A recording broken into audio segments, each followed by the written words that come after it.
নমস্কার বন্ধুরা, আমি শেফালি আবার ফিরে এসেছি আরও একটি নতুন ভিডিও নিয়ে নতুন ওষুধ সম্পর্কে আলোচনা করতে।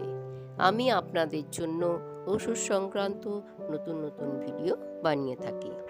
দীর্ঘ 12 বছর প্র্যাকটিসের অভিজ্ঞতাকে কাজে লাগিয়ে আপনাদের সুস্থতা কামনার জন্য এই ভিডিওগুলো আমি বানিয়ে থাকি। যেসব বন্ধুরা আমার ভিডিওটি দেখছেন তাদেরকে জানাই অসংখ্য ধন্যবাদ। সমস্যার সমাধানের জন্য আমি সবসময় আছি, যে কোনো জটিল রোগ হোক না কেন। আমায় জানাবেন ইনবক্সে বা কমেন্ট বক্সে, আমি ওষুধ বলে দেবো, আপনারা মার্কেট থেকে সেটা কিনে খাবেন।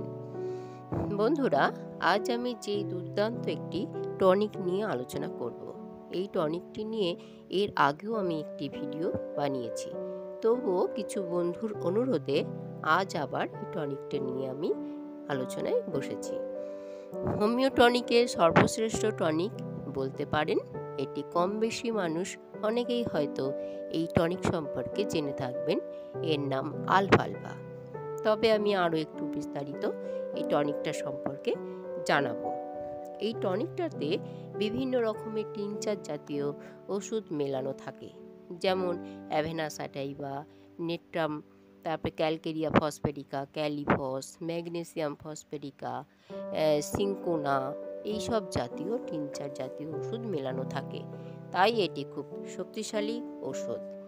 প্রথমত, কি কারণে হলে এই ওষুধটা আপনারা খেতে পারবেন? প্রথমত, এটি শরীরকে দুর্বলতা কাটিয়ে শরীরকে শক্তিশালী করে। যদি কারো শরীরে দীর্ঘদিন ধরে ক্লান্তি অনুভব হয় বা একটু কাজ করলেই হাঁপিয়ে উঠছেন, তারা অবশ্যই নির্ভাবনায় এই ওষুধটি কিনে খেতে পারেন। ক্ষুধামন্দ যাদের হয়তো খাবার খাওয়ার ইচ্ছে নেই, অরুচি, অথচ খিদে পায় কিন্তু খেতে চায় না, তারা এই ওষুধটি খেতে পারেন। আবার যাদের রক্ত অল্পতা, ধরে নিন যাদের রক্ত খুব কম শরীরে, এই অসুখে ভুগছেন, তারা কিন্তু এই টনিকটা খেতে পারেন।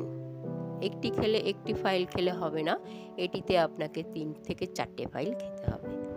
আবার যেসব স্ত্রীরা প্রেগনেন্ট, তারাও কিন্তু এই টনিকটা খেতে পারেন। এটি শরীরকে সুস্থ রাখার জন্য একটি ভালো আদর্শ টনিক। এবার আসি কিভাবে আপনারা খাবেন। প্রথমত, বড়রা তারা 2 চামচ করে দিনে 3 বার খাবারের আগে খাবেন, আর ছোটরা 1 চামচ করে দিনে 3 বার খাবারের আগে খাবেন। তাহলে বন্ধুরা, এই ছিল আজকে আমার মূল বক্তব্য। নির্ভাবনায় আপনারা আমার দেয়া ওষুধটি কিনে খেতে পারেন। যদি কারো কোনো সমস্যা থেকে থাকে, আমায় কমেন্ট বক্সে লিখে জানাবেন।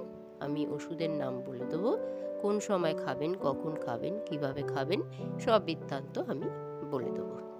তাহলে আজ এই পর্যন্তই থাক। আবার আসবো অন্য কোনো ভিডিও নিয়ে, অন্য কোনো ওষুধ নিয়ে।